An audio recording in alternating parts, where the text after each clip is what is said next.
This is the VOA Special English Economics Report. European finance ministers agreed to loan Greece about $172 billion at a meeting in February in Brussels.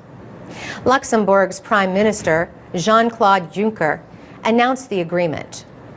After a meeting of at least, 13 or 14 hours, we have reached a far-reaching agreement on Greece's new program and private sector involvement that will lead to a very significant debt reduction for Greece.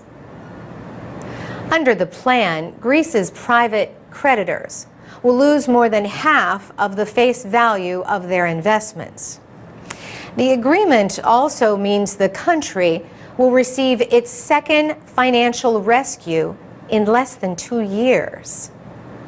The new loans will likely let the Greek government make a $19 billion payment on its debt by March 20th. Now, Greece must negotiate the terms of its loans with individual banks and other investors. But these creditors will have to hurry.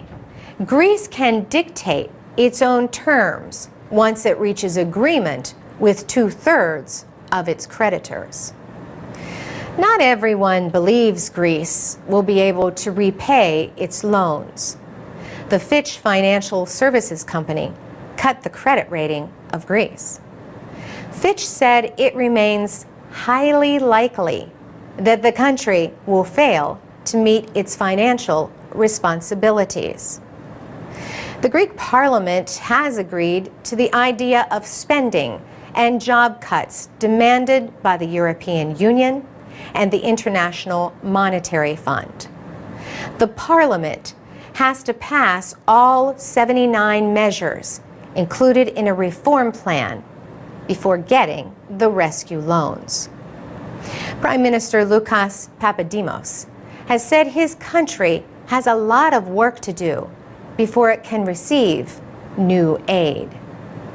At the same time, protests continue in Greece over budget-cutting measures. Many Greeks say they have sacrificed enough. But Greece's EU neighbors are unlikely to release new loans until the budget cuts are in place. The head of the EU delegation to the United States, Ambassador João Vale de Almeida, told VOA that the Union has learned from the crisis.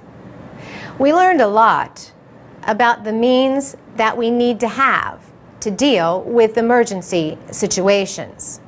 We didn't have them before. We developed them to deal with the cases like Greece and a few other countries. Secondly, we learned that our governance system was not yet at the right level of sophistication. And we are, in fact, changing a lot. If not, there is a small revolution going on inside the euro area in the way we deal with what we call the economic governance. There is a lot being changed. For VOA Special English, I'm Carolyn Presutti.